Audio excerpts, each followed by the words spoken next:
friends, it is Julie, and today I'm going to do a flip through of a journal that is first of two in a series, and this is another fiber related one. It's spinning fiber. We've got a lot of wool related for spinners, knitters, crocheters, whatever you do. I have been collecting a lot of sheep and wool imagery the last few years, and this is where some of it has gone to. So I have done again a hidden binding. This is the same technique that I went through in my tutorial series before. This paper, these images, this is pictures, were very fragile. So what I did was I backed it with other things, and I put in the binding in the center some masking tape to give it some strength. So here's an old historical pattern, a little cutout with an envelope that opens here, some paper. There's a lot of paper here to just write on or draw on, because the target audience here, it's not your typical junk journaler. It's going to be somebody who's using this notebook for spinning, knitting, weaving, whatever. I love when we have the stacked layers, 1, 2, 3, 4. You can kind of see things peeking through. So, and then we have even some tracing paper, so they could do some tracing. Here's an old postcard with another old technique to make 2 socks at a time. A little boat peep. All kinds of things. Tuck spot. I used all kinds of things I had in my stash. Here's a little side cluster. I suppose I could glue that in a little bit more. But I also wanted to make sure with these things, when I glued it in, that it wouldn't be in the writing spot and also wouldn't peek out too far. Because when a person is not a regular junk journaler, they don't quite understand all that. But why do you have all this stuff sticking out? I have to include some of that. Here is the little nursery rhyme. This is so sweet. And then the center is an old image of some old mill equipment. Sheep.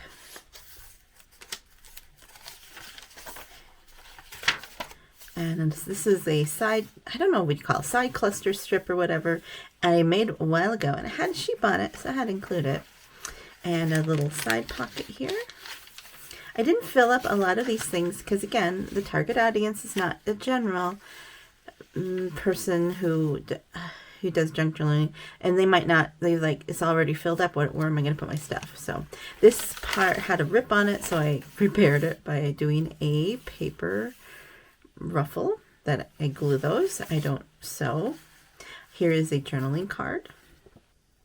And I made a whole bunch of these for my last journal, and I didn't use them all, so I have plenty to share. This is old tracing paper that was, I think it was for sewing patterns, but it translates well. You can still use it, still write on it. So flip out. This piece of paper is not quite the same aesthetic, but it is knitting. Here we have a journaling card, like that. And then it flips down, and you have a little pocket here with another journaling card, and then you can see the full nursery rhyme. So it's a double flip down. And here I have a writing board, just made out of some old things, because this is a little bulky in spots. Again, we have these old pictures that I reinforced. Another old historical pattern.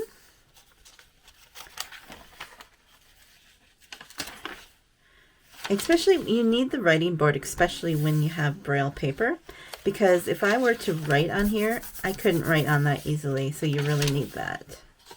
And this is a pocket with a knitting pattern in, and these, I think in the junk journaling world, these things are called bulb pins, but in the knitting world, they're called stitch markers.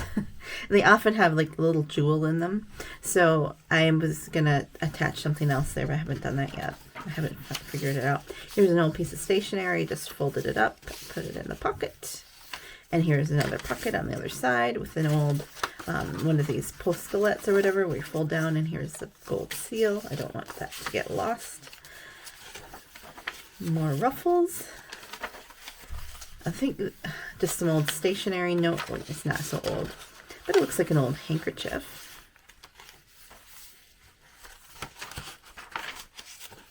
Okay, and then I made a little scrappy notepad. I used to have a flap that came over. You can see the remnant of the flap.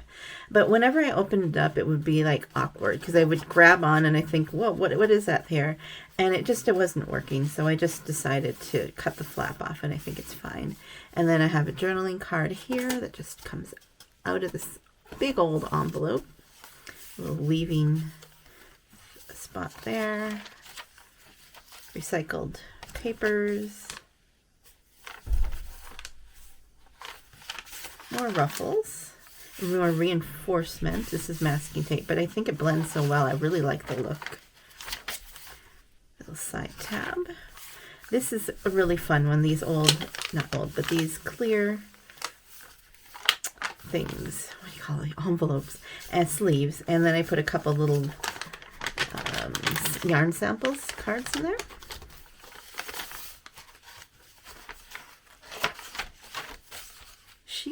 More sheep, more stationery, a little cluster up here, more braille. The back side of the braille is nice and flat. You can easily do something on them, write on it, but there's this part that you can't write on easily. And this is a really cool, this is a old German alphabet book, and I had to include the sheep on that. And then the last page.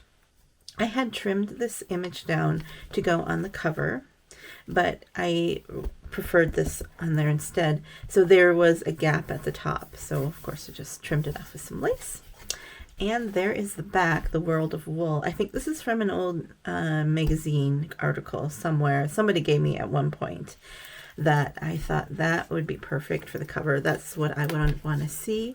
And here on the spine, I have some yarn sample and then some stitch markers the bulb pins or stitch markers. I love to knit, some sheepy socks.